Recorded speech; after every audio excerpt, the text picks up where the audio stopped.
दो बहनों की कहानी। ये कहानी दो छोटी बहनों की है जो एक दूसरे से बेहद मोहब्बत करती थी। बड़ी बहन का नाम आयशा और छोटी बहन का नाम सारा था। दोनों हर वक्त साथ खेलती, हंसती और एक दूसरे का ख्याल रखती थी। आयशा और सारा अपने वालिदैन के साथ एक आलीशान घर में रहते थे। उनका घर एक खूबसूरत बाग के करीब था जहाँ वो पुरसुकून जिंदगी गुजार रहे थे। आयशा बड़ी थी इसलिए हमेशा सारा का ख्याल रखती थी वो, और जब भी सारा को कोई मसला होता तो आयशा उसे फौरन संभाल लेती थी।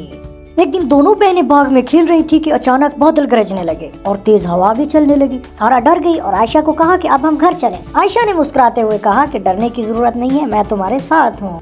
और फिर बारिश भी शुरू हो गई। दोनों बहनें जल्दी से घर की तरफ भागी। रास्ते में सारा बहुत डरी हुई थी, लेकिन आयशा ने उसकी हौसला अफजाई की और कहा कि बस अब हम घर पहुँचने ही वाले हैं, घबराने की जरूरत नहीं है, मैं तुम्हारे साथ हूँ। आयशा अपनी छोटी बहन सारा को घर तो ले आई, लेकिन डर की वजह से सारा घर पहुँचते ही सो गई। उसकी मॉम ने पूछा कि सारा को क्या हुआ। आयशा ने बताया कि बादलों की गरजने की वजह से सारा बहुत डरी हुई है और इसीलिए सो गई। सारा जब नींद से उठी तो सबसे पहले उसने अपनी बहन आयशा का शुक्रिया अदा किया और कहा कि अगर तुम मेरे साथ आज ना होती तो शायद मैं घर भी ना पहुंच पाती। आयशा ने भी मुस्कुराते हुए अपनी छोटी बहन सारा को कहा कि जब तक मैं तुम्हारे साथ हूँ तुम्हें घबराने की जरूरत नहीं है।